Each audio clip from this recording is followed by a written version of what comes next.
पलसाना उप तहसील को तहसील बनाने की मांग पिछले कुछ समय से लगातार चल रही है। न्यूज़पेपर में इसको लेकर काफ़ी खबरें भी आ रही हैं, अलग अलग तरीके के कैंपेन भी चलाए गए। आज इसी मुद्दे पर चर्चा करने के लिए मेरे साथ पलसाना में इस पलसाना उप तहसील बनाने के लिए जो संघर्ष समिति है उसके संयोजक सुभाष जी राव और उसके अलावा यहाँ के जो स्थानीय व्यापारी हैं, दुकानदार हैं और नागरिक हैं वो मेरे साथ हैं।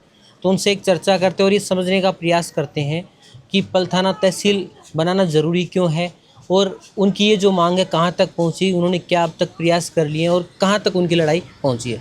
तो सुभाष जी, आपने एक संघर्ष समिति बनाई, इससे पहले भी आपने पंचायत के लिए संघर्ष समिति बनाई थी, फिर अब आपने तहसील बनाने के लिए एक संघर्ष समिति बना रखी है और लगातार ये मांग हो रही है कि पलसाना तहसील बनना चाहिए। तो सबसे पहले तो दिमाग में एक ही बात आती है कि क्या पलसाना तहसील बनने की सिचुएशन में है या वो सारे जो मापदंड हैं वो पूरे करता भी है क्या? देखिए, हमने पहले पंचायत समिति पलसाना बनाने के लिए संघर्ष समिति बनाई थी और हमने 7-8 साल उसके लिए प्रयास किए थे जी। जिसके तहत पलसाना आसपास के 30 गांवों का केंद्र था। तो 2018 में पलसाना को पंचायत समिति बनाया गया, जबकि 2013 में ही वो बन जाना चाहिए था, क्योंकि ये आसपास के सीकर जिले की सबसे बड़ी पंचायत थी। 12,000 से अधिक इसमें वोटर हैं। जी। दूसरा, जहाँ तक तहसील की बात है, ये राजस्थान की जितनी भी तहसील है उनमें सबसे पुरानी उप तहसील है। इसके बाद की छोटी छोटी उप तहसीलें तहसील बन गई, जैसे रिंगस अभी 2-3 साल पहले उप तहसील था, उसके बाद में 6 महीने में तहसील बन गया, तहसील बना दिया उसको। हाँ बिल्कुल। तो ये जो पलसाना है ये 40 साल पुरानी उप तहसील है, उसके बावजूद भी अभी तक इसको तहसील का दर्जा नहीं दिया गया है।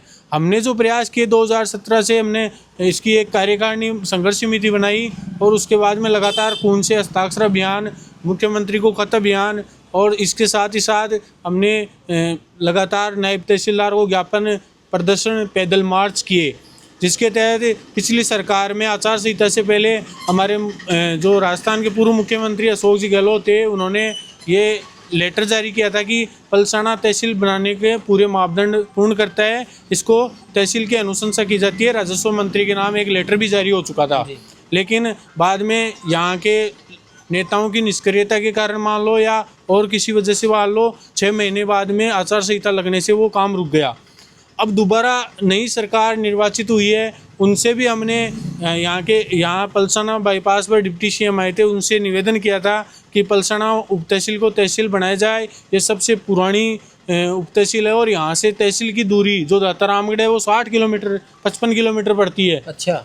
तो यहाँ के ग्रामीण आमजन महिलाएं परेशान होती हैं।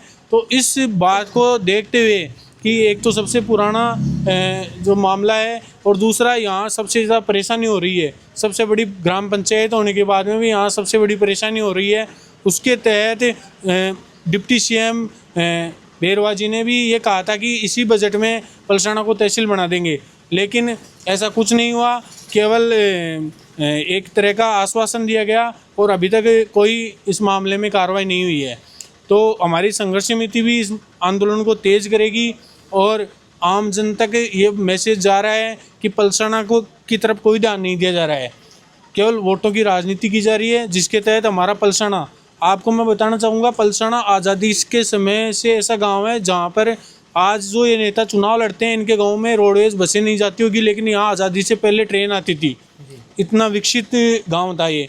1980 के आसपास जब पहले चुनाव हुए तो यहाँ के लोग जिला प्रमुख के दावेदार हुआ करते थे।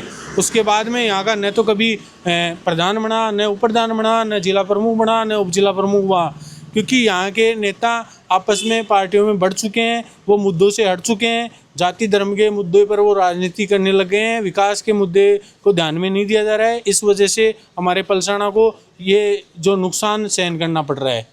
तो इसके लिए हम युवाओं को एकजुट कर रहे हैं और जल्दी अगर इस मामले में कार्रवाई नहीं होती है तो आने वाले जो चुनाव हैं उनमें ये जो युवा फैसला करेंगे कि अगर तहसील नहीं बनाई जाती है तो ये किस तरह का विरोध करेंगे, उसके लिए रणनीति बनाकर हम आगे इसके लिए तैयारी करेंगे। नहीं, जैसे आपने बताया कि पिछली जो सरकार थी उसमें मुख्यमंत्री अशोक गहलोत ने बिल्कुल एक लेटर भी लिखा था, प्रमुख शासन सचिव को लेटर लिखा था, राजस्व मंत्री उनको लेटर लिखा था बिल्कुल, और पलसाना को तहसील बनाने के लिए उसमें उन्होंने अनुशंसा की थी। उसके बावजूद उसके बाद में आपने कहा कि ठीक है वो इलेक्शन हुए, सरकार उसके बाद में बदल गई तो वो काम पूरा नहीं हो सका। तो अब मैं जानना चाहता हूँ जो बाकी हो रहे हैं सर, पलसाना अगर तहसील बने तो आपको क्या लगता है कि अभी तहसील नहीं होने से वो कौन सी चीज़ें हैं जो रुकावटें आ रही हैं, वो तहसील बनने से फ़ायदे मिलेंगे? अब देखिए, मुझे ज़्यादा राजनीति का तो मुझे पता है नहीं, लेकिन आम जन को काफ़ी परेशानियां हो रही है, क्योंकि यहाँ से 50 किलोमीटर दूर रामगढ़ जाना पड़ता है। कोई भी सरकारी तहसील से संबंधित काम होता है ना, तो वहाँ पर ही जाना पड़ता है। इसलिए हम तो ये चाहते हैं कि ये जो संघर्ष कर रहे हैं उनके साथ हम भी हैं, और आगे ये होना भी चाहिए, क्योंकि पलसाना को यह दर्जा मिलना ही चाहिए। ये बात सर एक चीज़ और आती है कि जैसे पलसाना उप तहसील है, मेरी इस मामले में ज़्यादा समझ है नहीं, ठीक है, कि ये उप तहसील होने से क्या फ़र्क पड़ता है? उप तहसील होने से बहुत सारे काम मुझे ऐसा लगता है कि पलसाना में हो जाते होंगे, या ऐसा नहीं है? कुछ काम हो जाते हैं, लेकिन बहुत से काम ऐसे हैं जैसे किसी किसान को अगर आप मान लो ऋण लेना हो तो यहाँ के पटवारियों को उसकी रिपोर्ट कराने के लिए दातारामगढ़ पटवारियों को 7 दिन से लगातार चक्कर काटने पड़ते हैं। इसके अलावा जैसे आजकल तो ऑनलाइन हो गया, पहले जन्म जैसे जो जाति और मूल होते थे वो वेरीफाई तो वहाँ से ही होके आएंगे। अगर वो मामला अटक गया तो यहाँ तो तुरंत जाके अगला चेक करा सकता है, लेकिन वो दातारामगढ़ अटक गया तो यहाँ के विद्यार्थी को बस में बैठ के जाना पड़ेगा, और बस की सुविधा भी डायरेक्ट नहीं है यहाँ से खाटू श्याम जी, और खाटू श्याम जी से भी दातारामगढ़। तो इस प्रकार की जो परेशानी है, और किराया भी काफ़ी ज़्यादा विद्यार्थियों के लग जाता है। जबकि सबसे मोटी बात तो ये है ना कि पूरे राजस्थान की जो उप तहसीलें थी, ज़्यादातर इससे छोटी छोटी उप तहसीलें थी, उनको तहसील बना दिया है। फिर हमारे से क्या दुश्मनी है, जबकि सबसे ज़्यादा राजस्व पलसाना दे रहा है। राजस्व में भी यहाँ पे हमारे गांव के जो व्यापारी वर्ग हैं या जो अन्य जो काम करते हैं उनको पता है कि पलसाना राजस्व के मामले में पीछे नहीं है। सबसे ज़्यादा वोटर्स इस गांव के हैं, सबसे ज़्यादा आज तक जो आसपास के जो क्षेत्र हैं उनमें विकसित इलाका ये रहा है। यहाँ से आसपास के सभी गाँवों का व्यापारी केंद्र ये है, पलसाना है। सब लोग यहाँ से ही यहाँ पर रेलवे स्टेशन है, यहाँ पर ही पलसाना को पंचायत समिति बना दिया गया है। यहाँ पर CSC है बड़ा, यहाँ पर अनाज मंडी है, यहाँ पे डेयरी है। तो ये जो पलसाना है वो आज का नहीं है, ये पलसाना जब से देश आज़ाद हुआ उसके बाद में ही एक तरह से विकसित गांव की श्रेणी में आता था। लेकिन लगातार धीरे धीरे हम पार्टियों में, जातियों में, धर्मों में बट गए और हमारे गांव की अहमियत को भूल गए।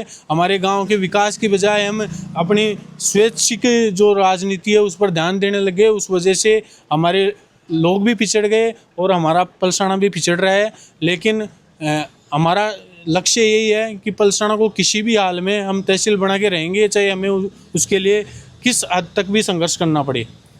सर मैं आपसे जानना चाहूँ, क्या नाम है सर आपका? मेरा नाम मोहम्मद असलम। तो आप क्या करते हैं वैसे? मेरा सर शॉप है गारमेंट्स का। गारमेंट्स का शॉप है यहीं आसपास। तो आपके हिसाब से पलसाना तहसील बने तो क्या फ़ायदे मिल सकते हैं? सर बहुत सारे फ़ायदे हैं। बच्चों को रामगढ़ नहीं जाना पड़ेगा, किसानों को नहीं जाना पड़ेगा, सब काम यहीं हो जाएंगे। और सबसे मोटी बात तो ये है कि रामगढ़ जाने के लिए साधन नहीं मिलता है, पूरा दिन ख़राब हो जाता है। और यहाँ पे अगर तहसील बनेगी तो आसपास के गाँवों को भी सबसे ज़्यादा फ़ायदा होगा, क्योंकि पलसाना के नीचे बहुत सारे गांव आते हैं, उनको भी रामगढ़ जाना पड़ता है। सबसे बड़ा फ़ायदा जनता को होगा। और सुभाष जी के संकल्प लिया है, हम संघर्ष करेंगे और पलसाना को तहसील बना के रहेंगे। एक दूसरा मोटा कारण ये भी है कि पलसाना को तहसील इसलिए नहीं बनाया जा रहा कि कुछ लोग चाहते हैं, हम तो चाहते थे कि पलसाना जैसे पंचायत समिति बनी तो यहाँ से 50 साल में कोई भी प्रधान नहीं बना तो कम से कम यहाँ नेतृत्व तो पैदा होता।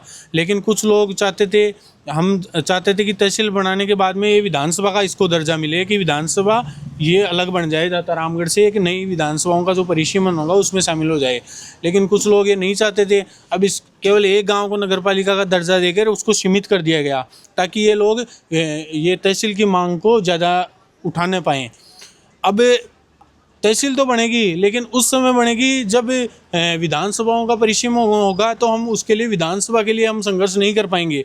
तो ये इस तरह की ओछी राजनीति है, उसको भी ग्रामीणों को समझना होगा। और जल्द से जल्द अगर हम इसको तहसील बनाते तो ये विधानसभा की श्रेणी में आ सकता था। हमारे यहाँ के लोग एक अलग विधायक का निर्वाचन कर सकते थे, लेकिन अब कुछ ओछी राजनीति के तहत इसको सिक्कर ग्रामीण में डालने की कोशिश की जा रही है। हालांकि उप तहसील है, तहसील तो ये नहीं बनाएंगे तो आने वाला कोई नया लीडर आएगा वो बनाएगा, लेकिन नया मुख्यमंत्री आएगा उसको बनाना पड़ेगा। लेकिन हमारी जो मुख्य जो टारगेट है वो इसको विधानसभा के दायरे में लाने का था कि अगर ये सबसे पुरानी उप तहसील है, तहसील बन जाती तो आज विधानसभा के दायरे में भी आती। तो आप ये चाहते हैं कि आगे जाके ये जब परिसीमन हो तो उसमें अगर विधानसभा के दायरे में आ जाए तो जो विकास के हैं वो और मायने खुल जाए, नए रास्ते और खुल जाएं और ज़्यादा बेहतर विकास हो सकता है। तो ये हमने यहाँ पे चर्चा की कि पलसाना जो है उसको तहसील बना जाए, इनकी लगातार मांग है। उस मांग को लेकर ये अलग अलग तरीके से अपने कैंपेन चला भी रहे हैं। आज हम पलसाना आए तो हमारी भी उनसे मुलाकात हुई, तो उन्होंने कहा कि हम लगातार हमारा प्रयास कर रहे हैं, तो एक प्रयास ये हमारे माध्यम से भी करना चाहते हैं। तो ये हमारी कोशिश है कि ये इनकी जो मांग है, ये बात है, ये आप लोगों तक पहुंचाई जा सके। और बाकी ये सरकार के ऊपर निर्भर करता है कि वो इस मांग को किस प्रकार से देखते हैं और किस प्रकार से एक्शन लेते हैं। बाकी यहाँ के जो लोग हैं उन्होंने ये सोच रखा है कि हम तहसील के लिए लगातार संघर्ष करते आए और लगातार संघर्ष करते रहेंगे। धन्यवाद।